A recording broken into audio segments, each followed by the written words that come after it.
Struggling to breathe through a busted nose makes the cheap, metallic taste of blood feel exactly like swallowing a bad penny. Ignoring the dozen assault rifles aimed directly at her skull, Riley spat a crimson glob onto the imported Persian rug. Across the room, the cartel boss let out a wet, rattling laugh that echoed off the concrete walls of his fortress. Fully convinced he had trapped a desperate animal, what he failed to realize was that she was merely running out the clock until the timer hit 0. The Sonoran heat didn't just bake, it pressed against the skin like a physical weight. Riley lay flat on a ridge overlooking the compound, the coarse red dirt grinding into her elbows through the sun-faded fabric of her combat shirt. She had been motionless for 6 hours. Her right calf was seized in a dull, throbbing cramp that she managed only by deliberately ignoring it, focusing instead on the rhythmic sweep of the searchlights below. This wasn't how the operation was supposed to go. There was supposed to be a team. Miller on overwatch, Paul on comms, a quick reaction force idling in a Black Hawk 50 miles north. But a blown transmission on a covert insertion vehicle and a sudden sandstorm that scrambled local frequencies had left Riley completely isolated. The standard operating procedure was to abort, but standard operating procedure didn't account for Victor Corrin moving a dirty bomb core out of this facility at dawn. So she went in alone. She brought her eye back to the spotting scope. The compound was an ugly, utilitarian scar on the desert floor. 4 walls of poured concrete topped with concertina wire that gleamed dull silver in the moonlight. Inside, a diesel generator hummed, a low, persistent vibration that Riley could feel in her molars, even from 500 yards away. She checked her gear. The nylon webbing of her plate carrier was stiff with old sweat. She dragged a thumb across the selector switch of her suppressed rifle, feeling the familiar, reassuring click of the safety. She didn't feel heroic. She just felt tired, thirsty, and deeply irritated that she was spending her 32nd birthday eating dust in a Mexican canyon. The descent took an hour. Every step was a calculated negotiation with gravity and loose shale. The smell of creosote bush and ozone hung heavy in the cooling night air. When she reached the perimeter wall, the real work began. She bypassed the main gate, opting for a blind spot in the camera coverage near the drainage culvert. The metal grate was rusted, flaking brittle orange scales onto her gloves as she worked a pair of silent bolt cutters through the heavy padlock. It gave way with a muted snap. Slipping into the compound, the environment shifted. The open desert was replaced by the suffocating stench of standing water, diesel exhaust, and raw sewage. Riley hugged the shadows of a corrugated steel warehouse. A guard walked past, oblivious, a glowing cherry of a cheap cigarette dangling from his lips. He smelled of stale tobacco and nervous sweat. Riley let him pass. She wasn't here to rack up a body count. She was here to get to the central command building and neutralize Corrin before that core moved. She made her way to the administrative wing, a brutalist block of concrete that looked completely out of place against the shanties and warehouses. The security here was tighter. Biometric locks, reinforced steel doors, and patrols every 5 minutes. Riley waited in the suffocating heat behind an industrial HVAC unit, the metal burning through her pants. She needed a key card. 10 minutes later, a mid-level enforcer stepped out for a smoke break. He was careless, exhausted from a long shift. Riley moved. It wasn't a clean, cinematic strike. It was an ugly, desperate grapple. She grabbed him from behind, her forearm crushing his windpipe, driving her knee into the back of his thigh. He thrashed, his heavy boots kicking against the gravel, his fingernails clawing frantically at her sleeve. She held on, burying her face into his shoulder to avoid a stray elbow, counting the seconds until his brain was starved of oxygen. He went limp. It took longer than the training manuals suggested. It always did. She lowered his dead weight to the dirt, her lungs burning, a sheen of cold sweat breaking out across her forehead. She stripped the keycard from his lanyard, dragging his body behind the humming air conditioner. Swiping the card at the side entrance, the heavy steel door unlocked with a heavy, magnetic thunk. Riley slipped inside, stepping out of the oppressive desert heat and into the hyper-cooled, sterile air of Koren's fortress. The transition was jarring. The air conditioning hit her damp skin like ice. She raised her rifle, moving down the linoleum corridor. The walls were painted an institutional, depressing grey. She was 3 doors away from the executive suite when the floor beneath her subtly vibrated. Not the generator. Heavy boots. A lot of them. She had tripped a silent alarm. The keycard was tied to a biometric secondary scanner she hadn't seen in the dark. Before she could pivot to the stairwell, the corridor was flooded with blinding tactical lights. "Drop it now." The voice was English, heavily accented, harsh. Riley didn't blink. She assessed the narrow hallway. 6 men in front, heavily armored, carrying short-barreled rifles. She heard the distinct shuffle of boots behind her. 4 more at her rear.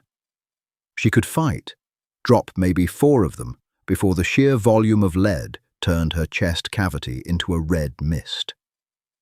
The math was terrible. Riley exhaled a long, slow breath, letting the tension bleed out of her shoulders. She lowered the rifle, placing it carefully on the polished linoleum floor, followed by her sidearm. "Hands behind your head. Interlace your fingers." She complied. The guards swarmed her. Rough hands grabbed her shoulders, slamming her face first into the concrete wall. The impact rattled her teeth, splitting her lip on her own incisor. The taste of copper flooded her mouth. A thick plastic zip tie was wrenched around her wrists, pulled tight enough to instantly pinch the nerves, sending a sharp, shooting pain up her forearms. They patted her down, stripping her of her combat knife, her spare magazines, her flashbangs. They missed the small ceramic razor stitched into the inseam of her belt, and they didn't understand the bulky digital watch on her left wrist. "Move," a guard grunted, driving the barrel of a rifle into her kidney. Riley stumbled forward, blood dripping from her chin, walking directly towards the center of the cartel's nerve center. They dragged her through a set of heavy mahogany doors, dumping her unceremoniously onto a thick, plush Persian rug. Riley caught herself on her bound hands, her knees absorbing the impact. She didn't immediately look up. She kept her chin down, letting the blood from her nose drip onto the expensive fibers, using the moment to map the room. It was entirely too large, an arrogant display of wealth inside a concrete bunker. Floor-to-ceiling bookshelves lined one wall, though the spines looked untouched. A massive teak desk dominated the center of the room. To her left, large blast-proof windows looked out over the barren compound. There were 12 guards in the room. She catalogued them instantly. 4 near the door, 3 flanking the windows, 5 clustered around the desk. They were carrying modified M4s, flashy but poorly maintained. She could see carbon build-up on the bolt of the nearest guard's weapon. They were standing too close together, their sight lines overlapping. Amateurs with expensive toys. "Well, this is embarrassing." The voice was smooth, cultured, and entirely devoid of genuine amusement. Riley finally looked up. Victor Koren sat behind the teak desk. He didn't look like a cartel boss. He looked like a mid-tier venture capitalist. He wore a tailored charcoal suit that probably cost more than her annual salary, a crisp white shirt open at the collar. He smelled of sandalwood and expensive scotch, a sharp contrast to the sour body odor of the guards surrounding her. "I was told a Tier 1 American asset had breached my perimeter," Corrin said, leaning back in his leather chair, steepling his fingers. "I expected a heavily armed fire team, night vision, helicopters, perhaps a dramatic explosion or two." He stood up, walking slowly around the desk, his polished dress shoes clicking against the hardwood border of the room. He stopped a few feet in front of her, looking down with a mixture of curiosity and profound disappointment. "Instead, I get a single woman, covered in dirt, bleeding on my antique rug, caught by a routine security patrol." Corrin chuckled, a wet, rattling sound. The United States Navy must be experiencing severe budget cuts. The guards laughed, a chorus of obligatory, sycophantic grunts. Riley shifted her weight, ignoring the throbbing pain in her shoulders from the tight zip tie. She looked Corrin dead in the eyes. His pupils were slightly dilated.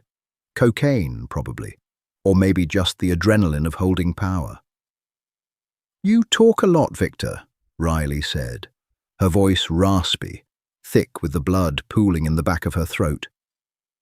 Corrin's smile vanished. He stepped forward and kicked her squarely in the ribs. The impact stole the breath from her lungs, sending a jagged spike of pain through her side. She tipped over, gasping, curling instinctively as her body fought to drag oxygen back in. The concrete floor beneath the rug was unforgiving.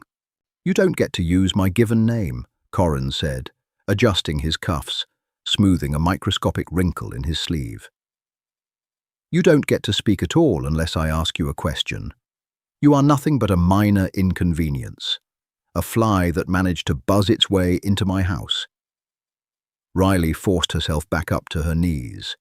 Her side screamed with every intake of breath. Cracked rib, definitely.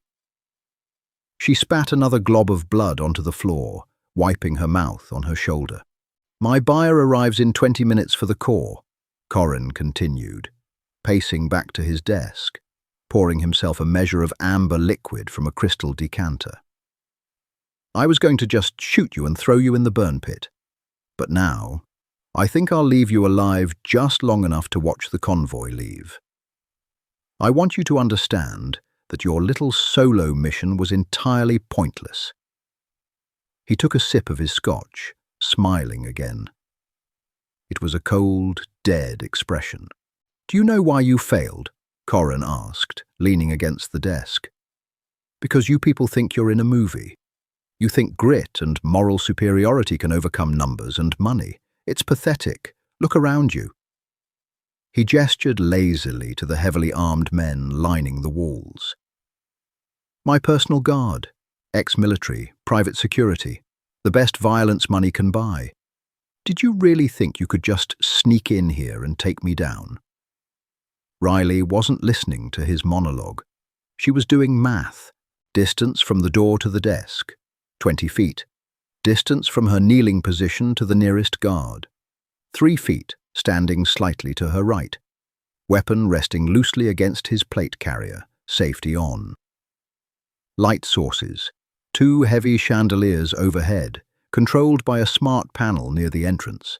She shifted her wrists behind her back. Her right thumb found the tiny activation button on the side of her digital watch. She didn't press it yet. She just rested her finger against the cold plastic. "Are you even listening to me?" Corrin snapped, irritated that his captive wasn't cowering appropriately. He set his glass down with a sharp clink. "Shoot her in the leg. Let's see if that improves her attention span." The guard to her right chuckled, raising his rifle, his thumb clumsily flicking the selector switch. Riley closed her eyes. She felt the heavy, stifling air of the room, smelled the sandalwood and the gun oil, heard the synthetic click of the rifle's safety disengaging. She pressed the button on her watch. The room didn't just go dark, it plunged into an aggressive, absolute blackness. The electromagnetic pulse generator Riley had planted on the facility's main power conduit an hour ago didn't just cut the lights, it fried the smart panel, the emergency backups, and every electronic optic in the room. A split second later, the acoustic emitter on Riley's belt activated. It wasn't a sound a human ear could properly process. It was a localized, hyper-frequency screech, a physical wave of pressure that bypassed the eardrums and assaulted the inner ear directly. In the dark, panic was instantaneous. The guards didn't shout. They gagged. The sudden loss of equilibrium felt like being thrown out of a spinning centrifuge. Several men dropped to their knees, vomiting violently as their brains failed to reconcile gravity. Riley was immune. She had popped the custom-molded silicone baffles into her ears the moment she had knelt on the rug. She had exactly 5 seconds before the acoustic battery died, and the cartel guards remembered they held automatic weapons. Second one. Riley lunged backward. Her bound hands twisted, catching the hidden ceramic razor on her belt loop, pulling it fiercely across the thick plastic of the zip tie. It snapped with a sharp crack. Her arms flew forward, free. She didn't stand up. Staying low in the pitch black was her only advantage. She rolled violently to her right, smashing into the shins of the guard who had been about to shoot her. He was already disoriented from the noise. The impact buckled his knees. As he fell, Riley grabbed the barrel of his rifle, wrenching it upward. Second two. She didn't try to strip the weapon from him. That took too much time. Instead, she used his own momentum, twisting the rifle and driving the heavy polymer stock directly into his throat. A wet, sickening crunch echoed beneath the high-pitched squeal of the emitter. The guard collapsed, completely neutralized. Riley stripped his sidearm, a heavy Glock 19, from his drop-leg holster in one fluid motion as he fell. Second three. The acoustic emitter died. The silence that followed was heavy, ringing, and terrifyingly thick. Muzzle flashes erupted across the room like strobe lights at a nightmare disco. The guards were firing blindly in the dark, panicked, deafened, and completely uncoordinated. Bullets chewed through the mahogany desk, shattered the antique vases, and tore into the drywall. Riley stayed flat on the floor, the copper smell of blood mixing with the sharp, acrid stench of cordite and burning drywall dust. She raised the Glock, second four. By the strobe light of their own erratic gunfire, Riley identified her targets. She didn't aim for center mass. They were wearing plates. She aimed for the fatal T, eyes and nose. Pop, pop. 2 rounds into the face of the guard by the door. He folded backward. Pop, pop.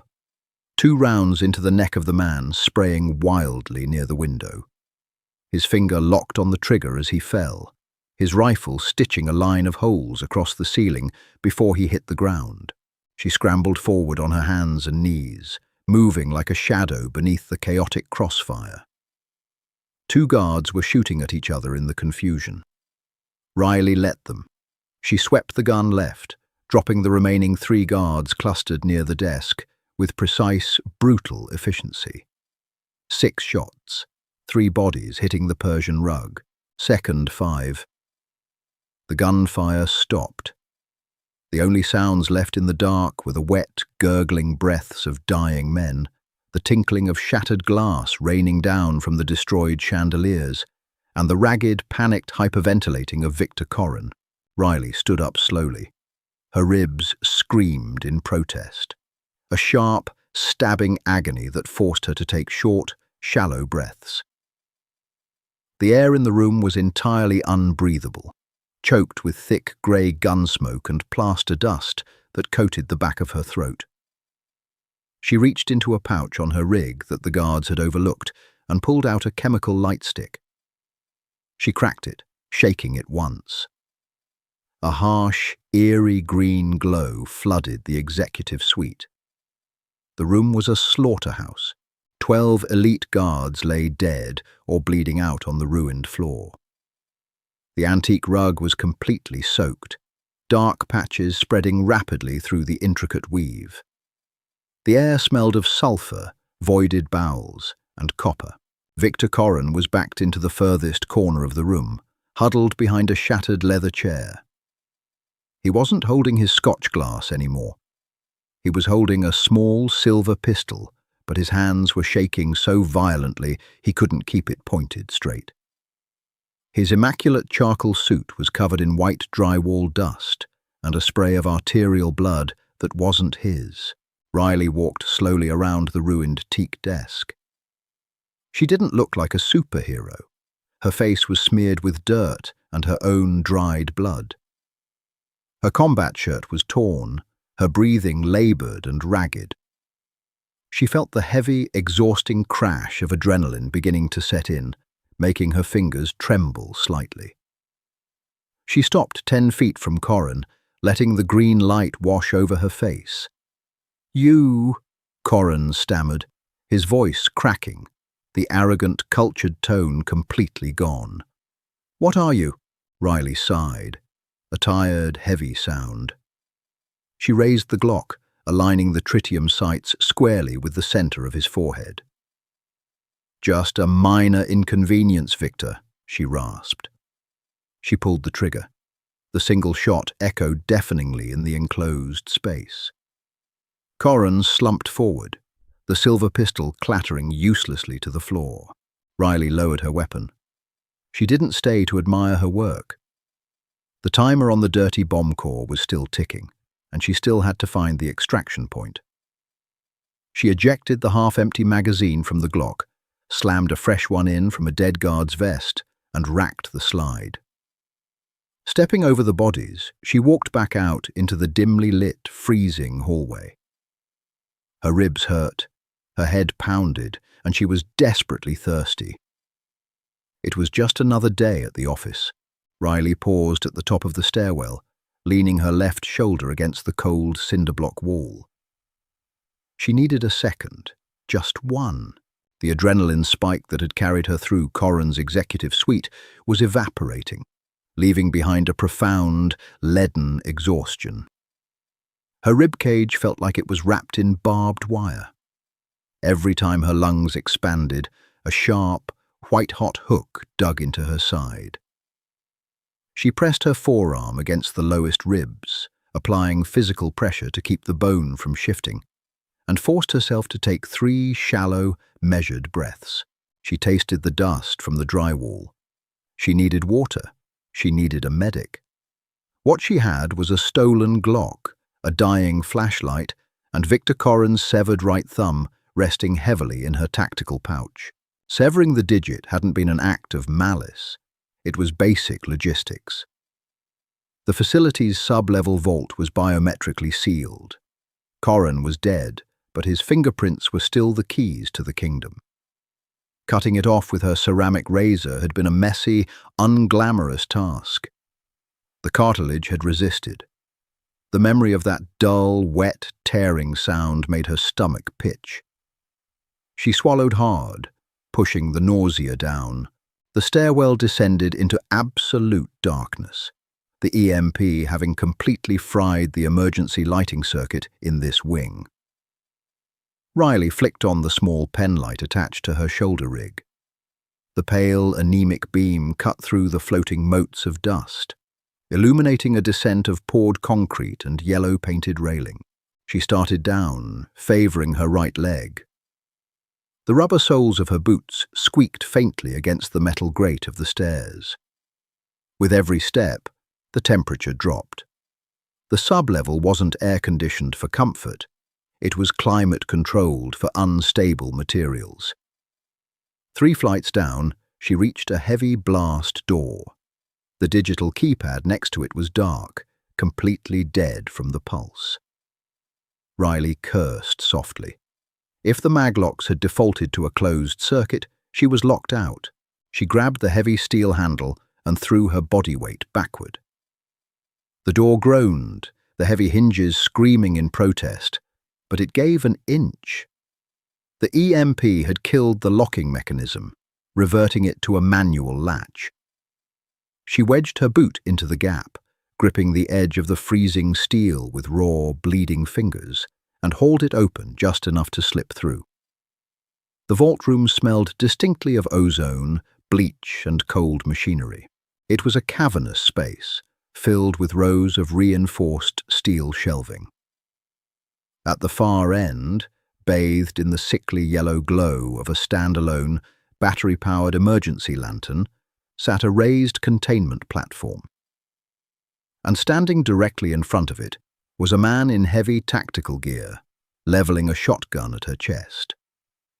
Riley didn't freeze. Her brain processed the threat and reacted before conscious thought caught up. She dropped. The 12-gauge roared, a deafening explosion in the enclosed concrete bunker. A cloud of buckshot tore through the empty air where her torso had been a fraction of a second before, sparking wildly against the steel doorframe behind her. The concussive wave hit her eardrums like a physical slap. She hit the floor hard, her cracked rib violently protesting the impact. She rolled behind a thick support pillar, gasping as the pain stole her breath. "I know what you did upstairs," a voice echoed from the far side of the room. It was an American accent, calm, professional, a mercenary left behind to guard the prize. "Corrin was an idiot, a local thug with too much money. But I don't work for him. I work for the buyer." Riley didn't answer. She checked the magazine in the Glock. 8 rounds left. She slipped the weapon back into its holster and drew her sidearm, her customized SIG Sauer, checking the chamber in the dark. A live round gleamed dull brass in the faint light. "You're trapped in a basement, sweetheart," the mercenary continued, the heavy metallic clack-clack of a pump-action shotgun cycling echoing off the walls. "There's one way out, and I'm covering it." Riley closed her eyes, visualizing the room from the brief flash of the shotgun blast. The mercenary was roughly 30 feet away, standing behind a thick metal workbench. Between them were 3 rows of heavy industrial shelving. She reached down and unclipped a heavy steel carabiner from her belt. She tossed it underhand, hard, toward the left corner of the room. It clattered loudly against a metal grate. The mercenary didn't take the bait. He didn't fire. He was disciplined. "Cute," he called out. "You Navy, CIA, you move like government." Riley shifted her weight, slowly pulling herself up into a crouch behind the pillar. Her breathing was ragged, betraying her position slightly. She had to move. She grabbed a handful of loose screws and metal shavings from a nearby shelf. She threw them into the darkness to her right, then instantly broke left, sprinting silently in a low crouch down the center aisle. The mercenary fired at the sound of the debris, blowing a fist-sized hole through the metal shelving. Riley slid on her knees, the rough concrete tearing through her tactical pants, scraping her skin raw. She rounded the end of the aisle and came up directly flanking him. He realized his mistake a second too late. He began to pivot, the heavy barrel of the shotgun swinging toward her. Riley didn't aim. She pointed and squeezed the trigger twice. Crack, crack. The first round took him in the shoulder, spinning him backward. The second round shattered his collarbone. The shotgun discharged into the ceiling, raining pulverized concrete down on them both. He hit the floor heavily, groaning, his hands fumbling blindly for a sidearm at his hip. Riley closed the distance in 2 strides. She kicked the heavy shotgun away, her boot connecting with his rib cage. She leveled the SIG at his face. "Don't," she rasped, her voice sounding like dragging sandpaper over glass. The mercenary froze, his hand hovering over his holster. He looked up at her, blood pooling rapidly across the front of his tactical vest. He let out a harsh, wet cough. "You're dead anyway," he whispered, a grim smile spreading across his pale face. "The transport team, they're already in the motor pool. You think you can walk out of here with that?" He nodded toward the containment platform. Riley kept the gun trained on him, reaching behind her back to grab a heavy-duty zip tie. She forced him to roll over, securing his hands tightly behind his back. She didn't have time to patch his wounds. If he bled out, he bled out. She turned to the platform. Sitting in the center of a specialized, shock-absorbing cradle was a matte black Pelican case, heavily modified with external latches and a biometric lock. Riley pulled Corin's thumb from her pouch. Her hands were shaking now, a fine, uncontrollable tremor born of pain and muscle fatigue.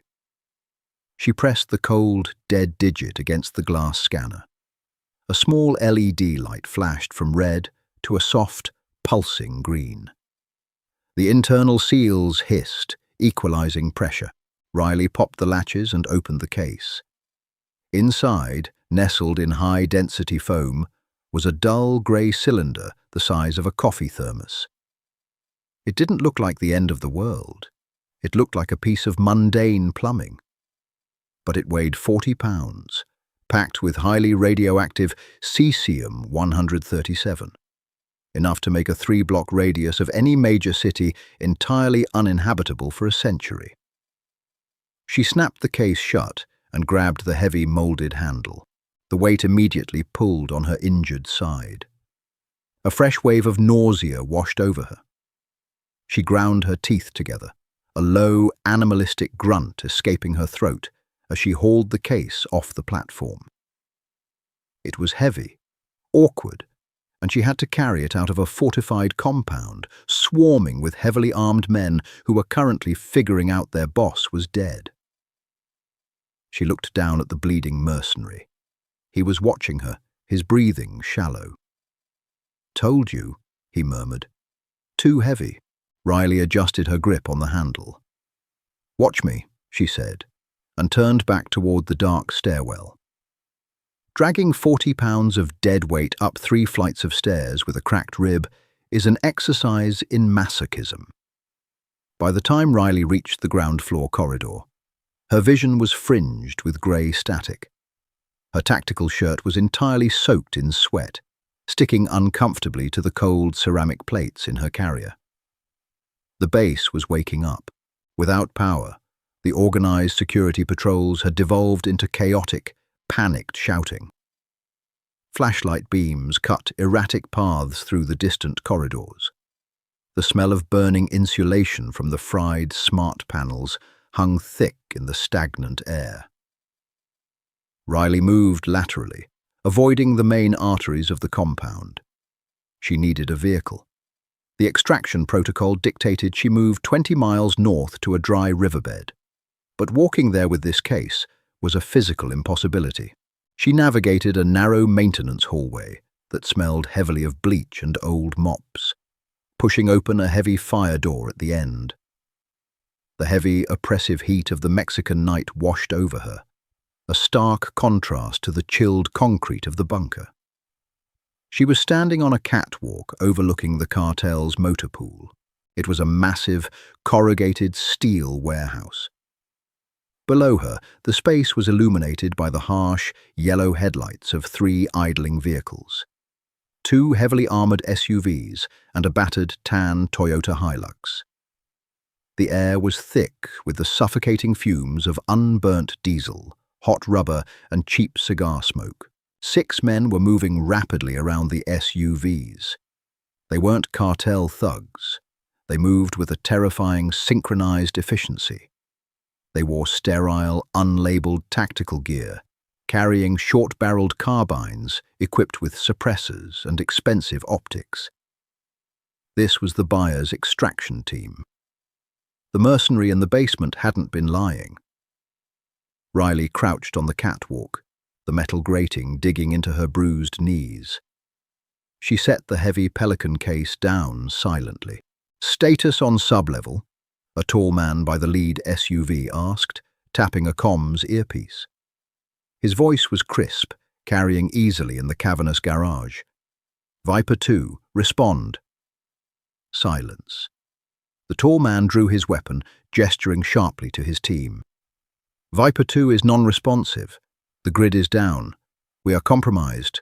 Secure the perimeter of the garage. Nobody gets in or out until we have that package. The 6 men fanned out, their movements perfectly coordinated, establishing overlapping fields of fire that covered every exit, including the catwalk stairs. Riley was boxed in.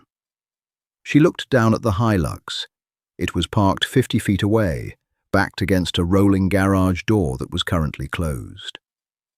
The keys were likely in the ignition, standard operating procedure for Cartel quick response vehicles. She couldn't shoot her way through 6 Tier 1 operators. Not in her condition, not while carrying a 40-pound anchor.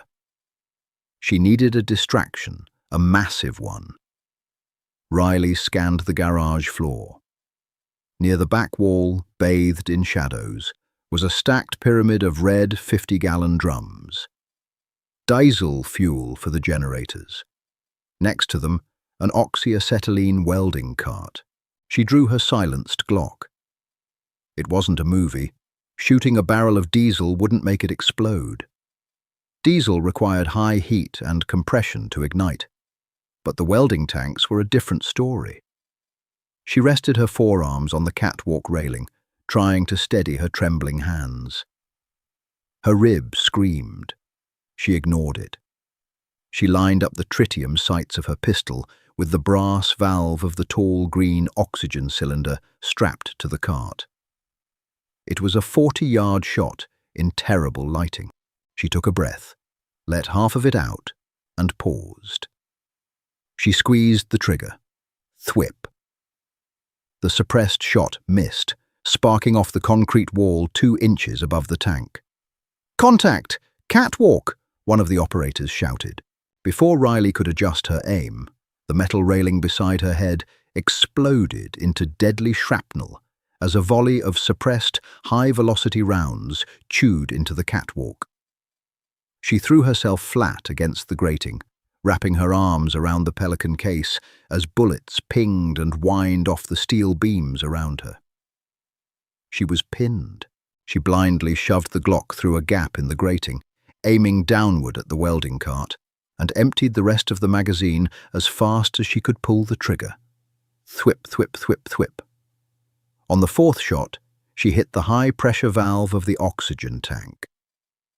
The sound was instantaneous and terrifying, a high-pitched, deafening hiss as pressurized, pure oxygen violently vented into the air. One of her stray rounds had also sparked against the heavy steel of the diesel drums. Oxygen met the spark. The resulting explosion wasn't a fiery cinematic fireball. It was a localized, concussive shockwave of pure force that blew the welding cart apart and ruptured 2 of the diesel drums. Flaming fuel sprayed across the back half of the garage. The shockwave hit the catwalk, buckling the metal supports. Riley felt the floor drop beneath her. She grabbed the handle of the Pelican case with a death grip as the catwalk collapsed. They fell 15 feet, crashing violently onto the roof of an empty utility van parked below. The impact knocked the wind out of her completely. Her vision went entirely black for 2 terrifying seconds. When her sight returned, it was swimming. Her mouth tasted like old pennies and vomit. The heavy case had landed squarely on her thigh, leaving a massive, deep-tissue contusion that radiated blinding pain down to her knee. The garage was in absolute chaos. Thick, choking black smoke from the burning diesel was rapidly filling the enclosed space. The fire alarm was blaring, a mechanical, grating bell that somehow cut through the roaring flames. The operators were disoriented, coughing violently in the toxic smoke, their tactical discipline momentarily broken by the sheer violence of the blast. This was her only window. Riley shoved the heavy case off her leg.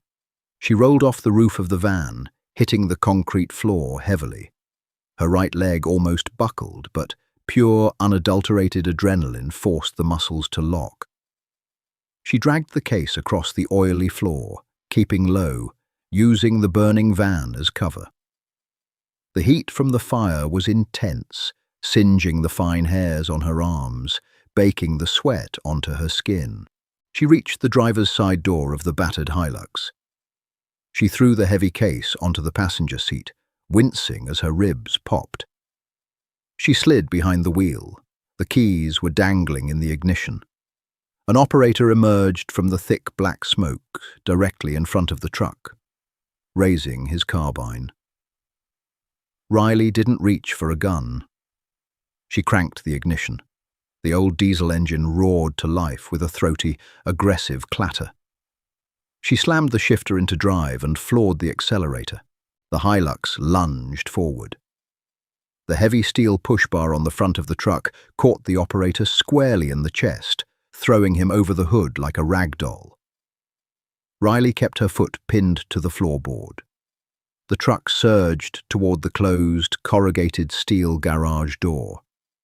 The impact was brutally violent. The Hilux smashed through the rolling door, tearing the corrugated steel from its tracks with a deafening, shrieking screech of metal on metal. The windshield instantly spiderwebbed, 1,000 tiny fractures turning the glass opaque. Riley was thrown hard against the steering wheel, the airbag failing to deploy in the battered Cartel truck. Her cracked rib ground against itself, sending a wave of agony so pure it momentarily paralyzed her vocal cords. The truck burst out of the garage and into the cool, dark desert night, dragging a 10-foot section of twisted steel door beneath its chassis. Riley blindly smashed her elbow against the shattered windshield, kicking outward with her heavy boot until a large section of the safety glass popped free, giving her a narrow window of visibility. The compound was swarming. The explosion in the motor pool had drawn every remaining guard out of the barracks. Men were running across the gravel courtyard, flashlights cutting wildly through the dust.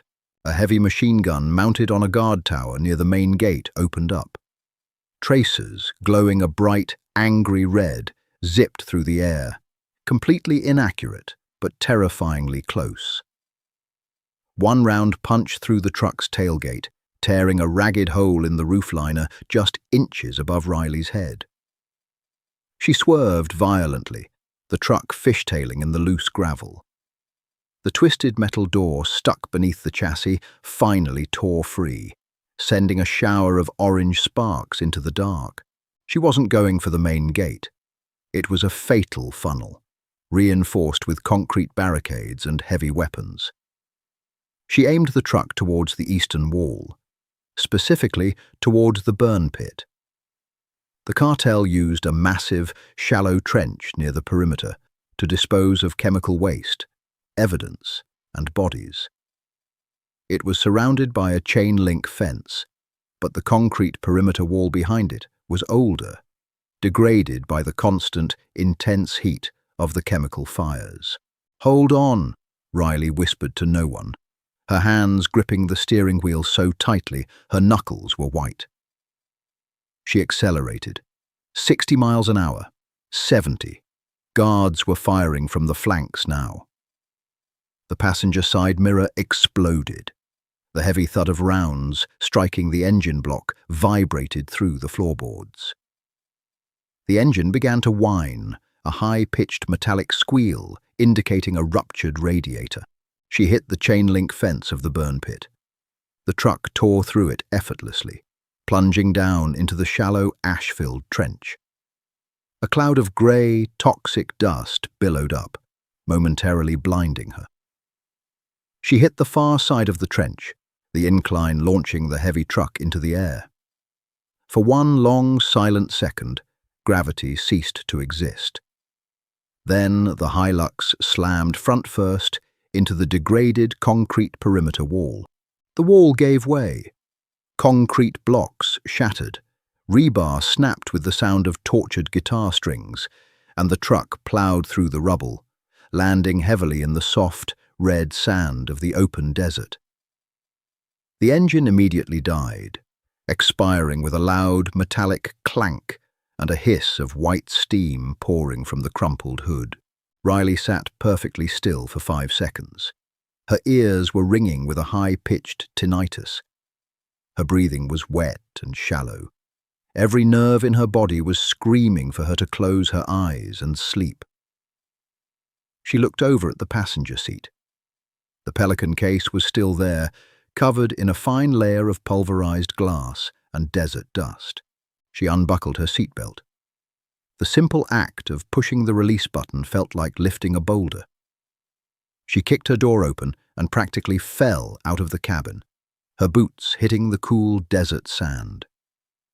The night air smelled of sagebrush, cooling sand, and the acrid stench of the burning truck.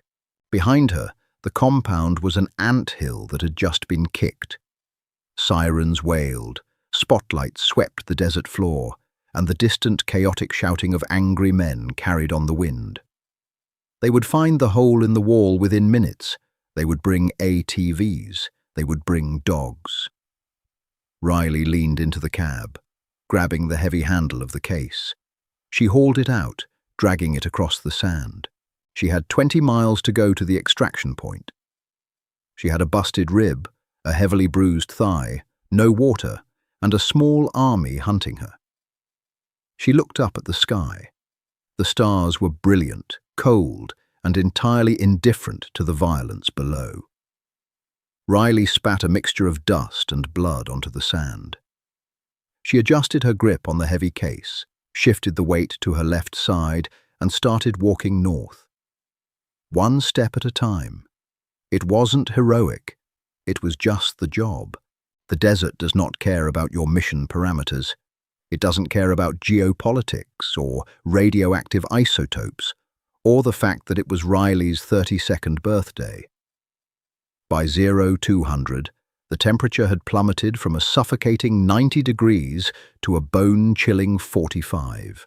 Riley's tactical shirt, previously soaked with nervous sweat and the ambient heat of the motor pool fire, was now freezing against her skin. Every gust of wind felt like a wet sheet being wrapped around her shoulders.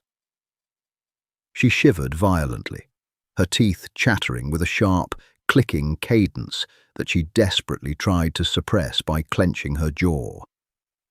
It didn't work. The cold was systemic.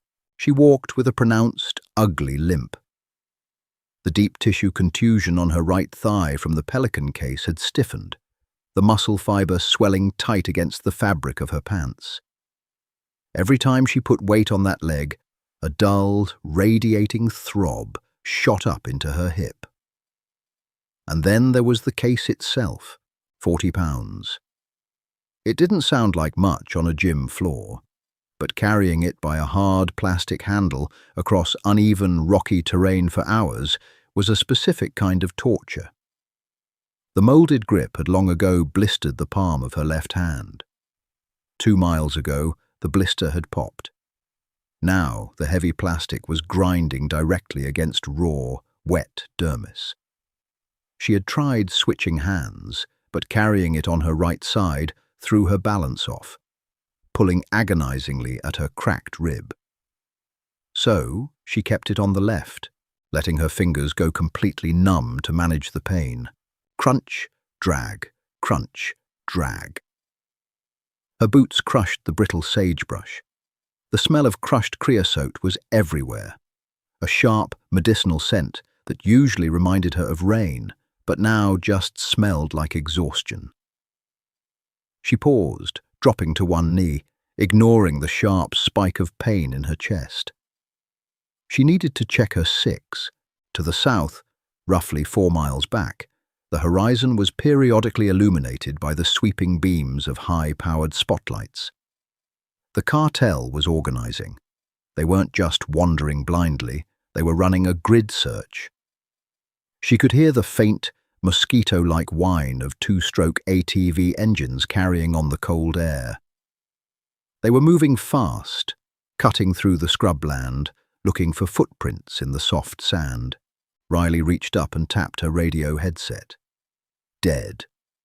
The EMP had fried her short-range comms, and the long-range satellite uplink attached to her plate carrier had a shattered screen from her fall onto the utility van. She was completely blacked out. No overwatch, no drone feed. Just her, a broken radio, and a heavy box of poison. She unclipped her canteen. She had half a litre of lukewarm water left. She allowed herself a single, measured swallow, swishing it around to clear the thick paste of drywall dust and dried blood from her gums before letting it slide down her raw throat. 10 miles, she muttered to the empty dark. The sound of her own voice was startling. It was hoarse, pathetic. She hated it. She hated the brass who had planned this operation on a whiteboard in Virginia, sipping artisanal coffee while they discussed acceptable risk margins. Acceptable risk was easy to digest when you weren't the one freezing in a ditch, waiting to see if a bullet or a ruptured spleen would kill you first. A new sound cut through the low wind. It wasn't the aggressive whine of a Cartel ATV. It was a low, rhythmic thrum, consistent, methodical. Riley looked up. A mile out, flying barely 200 feet off the deck, a small matte black drone was carving a grid pattern in the sky. The extraction team from the motor pool, the Tier 1 operators, they hadn't stayed behind to put out the fire. They had packed up and joined the hunt. And they weren't using spotlights. They were using thermals.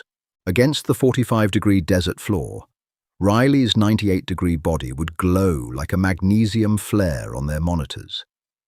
Panic, cold and sharp, finally pierced through her exhaustion. She couldn't outrun a drone.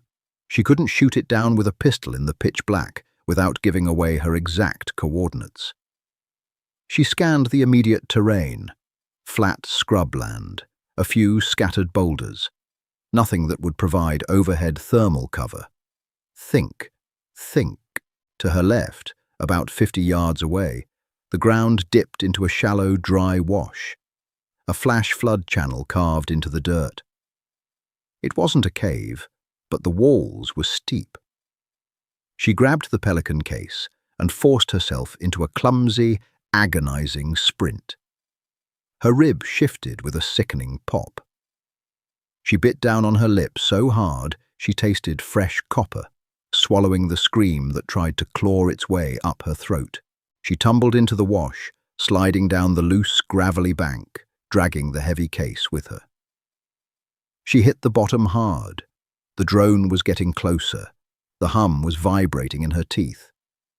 She needed to mask her heat signature. She had no space blanket. She scrambled in the dark, her raw hands tearing at the loose, sandy dirt of the wash's embankment.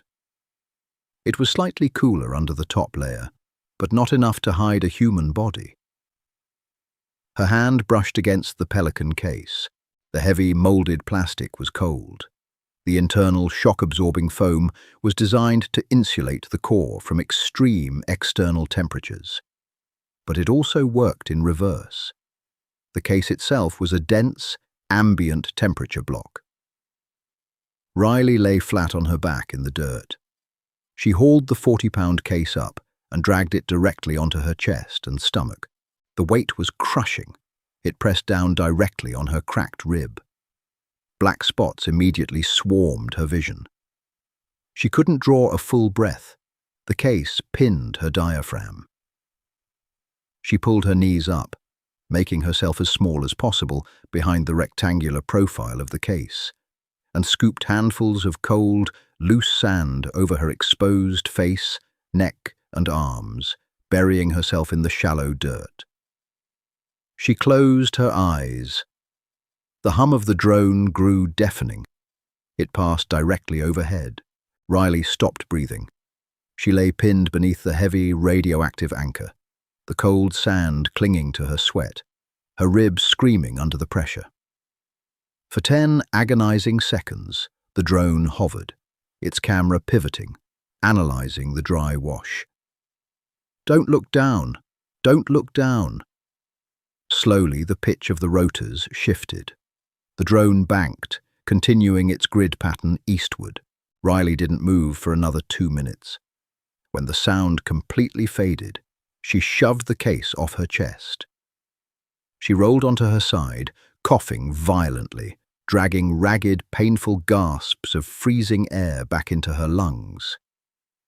She survived the sweep, but the mercenaries knew she was in this sector now. The net was closing. By 0430, the terrain shifted. The flat, open desert fractured into a network of jagged, rocky ravines, the foothills leading up to the extraction coordinates. The dry riverbed was somewhere on the other side of these rocks. The rock formations offered cover from the drone, but they created a tactical nightmare. There was only one viable path through the ravines that didn't require vertical climbing, something Riley couldn't do with the case and a busted rib. It was a natural bottleneck, a choke point, and professionals always mind the choke points. She moved agonizingly slow now. Every step was deliberate. She placed her boots carefully, rolling from heel to toe to minimize the crunch of gravel. She kept one hand on the canyon wall, using the rough, cooling sandstone to steady her balance. The air was dead silent here, trapped between the high rock walls. The wind had died down, leaving a heavy, expectant stillness. Riley stopped. She didn't hear anything. She smelled it. Gun oil, sweat, the faint metallic tang of an energy drink. It was incredibly subtle, masking itself beneath the natural scent of the dusty rocks. But it was there. Someone was waiting ahead. She lowered the pelican case to the dirt without making a sound. She drew her stolen Glock, her thumb resting on the slide. She had 4 rounds left in this magazine. She pressed her back against the canyon wall, inching forward toward a sharp bend in the ravine. She peered around the jagged edge of the rock. 30 feet ahead, the canyon narrowed to a gap barely 5 feet wide. Standing in the center of the gap, perfectly still, was one of the operators from the motor pool. He was fully kitted out. Night vision goggles pulled down over his eyes, a suppressed short-barreled rifle resting on a high, ready sling. He was scanning the darkness, completely relaxed, relying on his expensive optics to do the work. Riley pulled her head back. She couldn't sneak past him. She couldn't run. And a prolonged firefight would draw the rest of his team down on her in minutes. She had to take him out silently, and she had to do it now. She holstered the Glock. A gunshot, even suppressed, would echo through the canyon like a cannon. She drew her combat knife from the sheath on her chest rig. The blade was matte black, 5 inches of serrated steel. Her hands were shaking. She squeezed the grip until her knuckles popped, forcing the tremor out of her muscles. She needed him to come to her. Riley picked up a fist-sized rock from the ground. She tossed it in a high arc over the operator's head, aiming for a cluster of boulders 20 feet behind him. Clack! The sound was sharp in the dead air. Instantly, the operator pivoted. He didn't shout. He didn't panic. He moved with liquid efficiency, bringing the rifle up, the infrared laser of his PEQ-15 slicing through the dark toward the sound. He took 3 slow, deliberate steps forward, his boots completely silent on the dirt, clearing his rear arc. He stepped right past the bend where Riley was hiding. She moved. She didn't try to be fancy.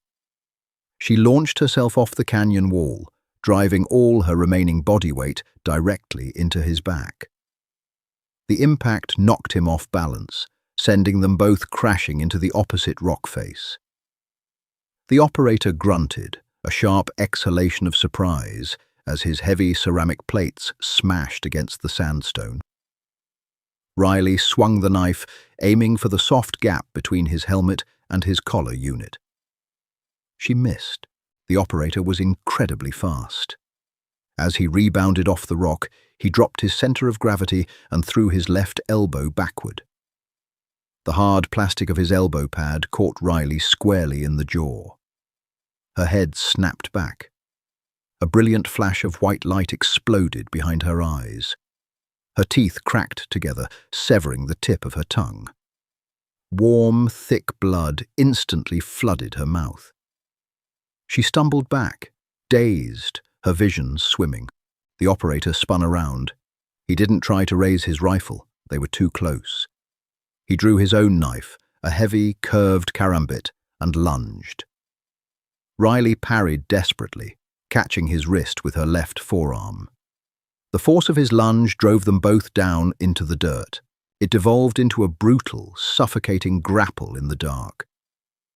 There was no technique left, just pure animal desperation. The operator was heavier, stronger, and uninjured. He drove his knee into her bad thigh, pinning her leg. Riley screamed around the mouthful of blood, the agony blinding her. He wrenched his knife hand free and brought it down toward her chest. Riley caught the blade with both hands, gripping his wrist.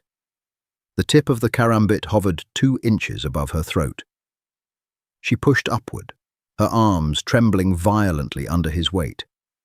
He gritted his teeth, leaning into the blade, slowly forcing it down. She was losing. Her muscles were failing. The cold, the exhaustion, the blood loss. It was all culminating in this single, failing metric of strength. 1 second.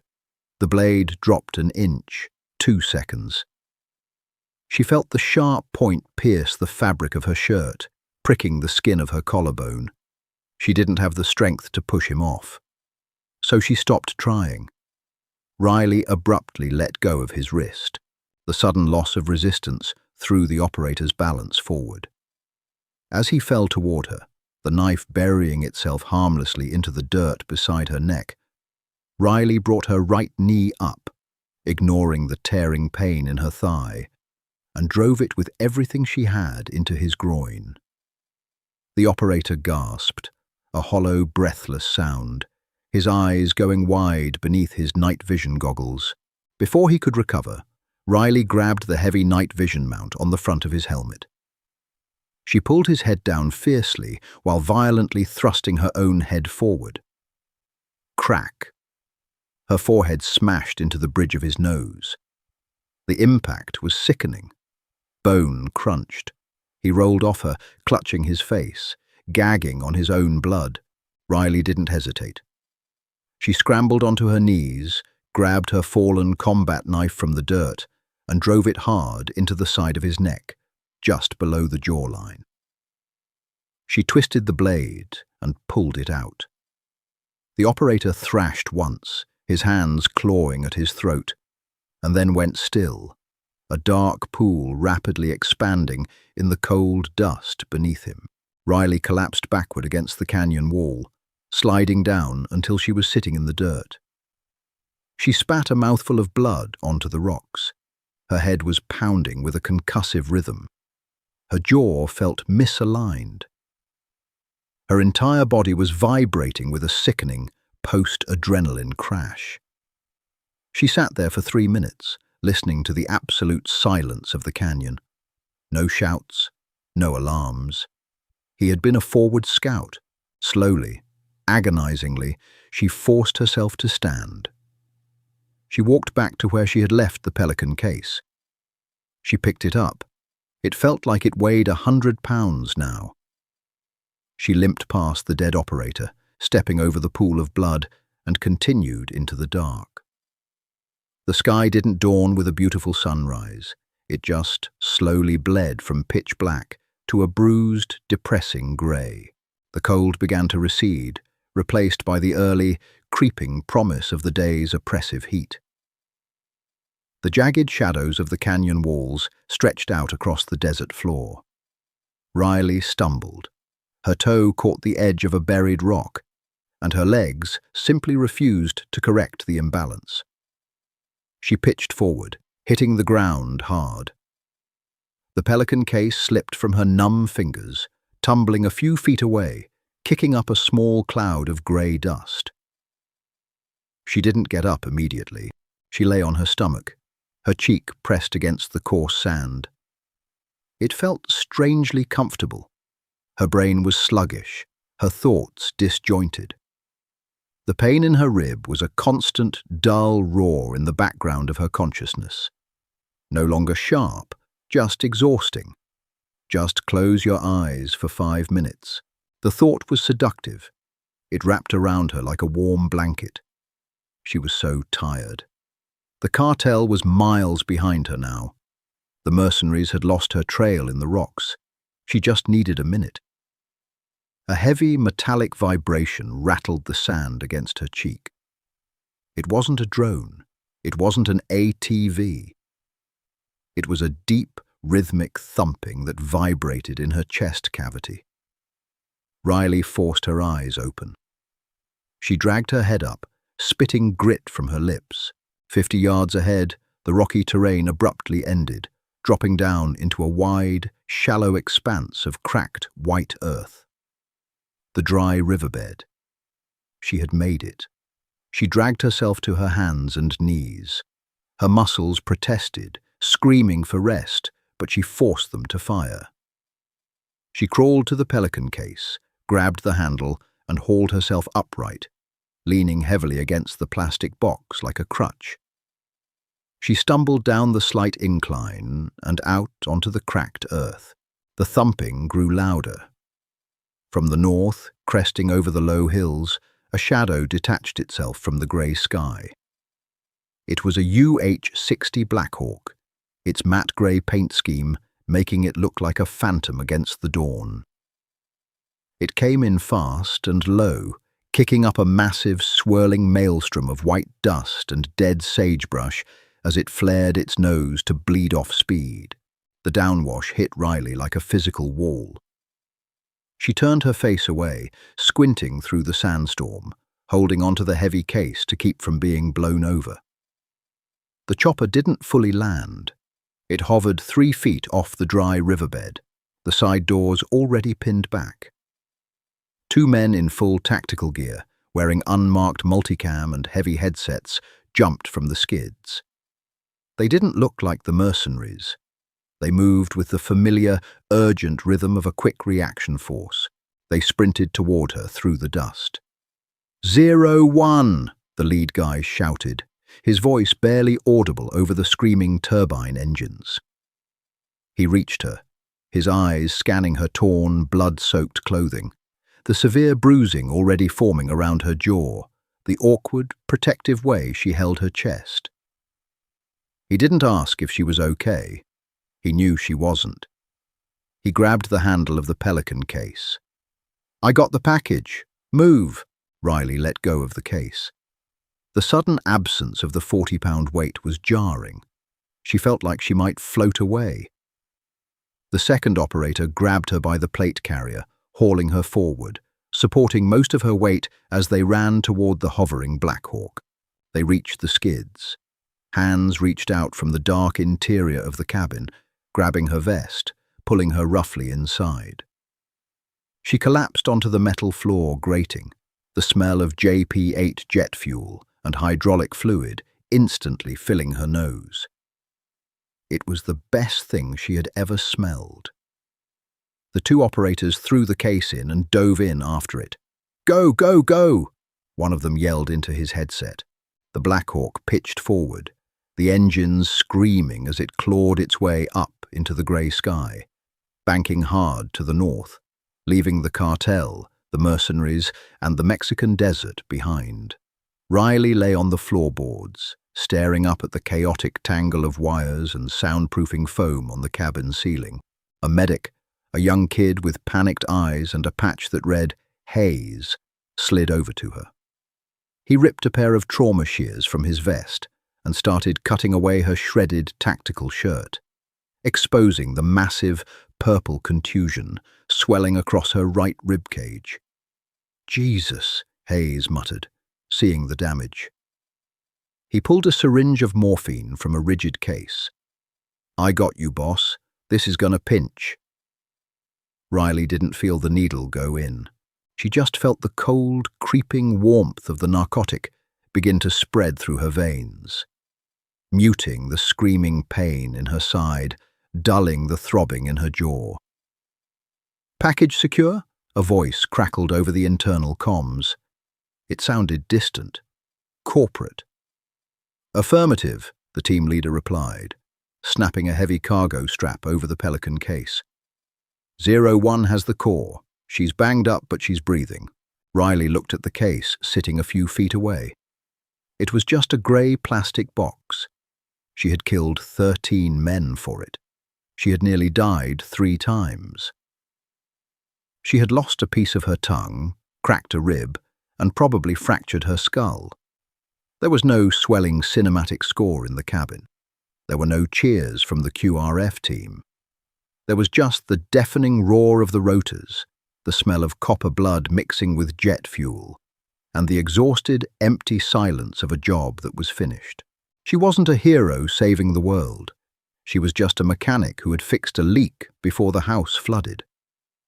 Riley closed her eyes, letting the vibration of the helicopter shake the last bits of desert sand from her hair, and finally allowed the darkness to take her. The desert doesn't care about heroes, and neither do the shadows where operators like Riley do their work.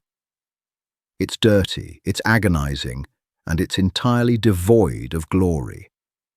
They don't get parades, they get a morphine drip and a new target package. If this story pulled you into the dust, made you feel the grit in your teeth and the absolute tension of survival, hit that like button right now. Subscribe and turn on notifications so you never miss another raw dive into the realities of combat.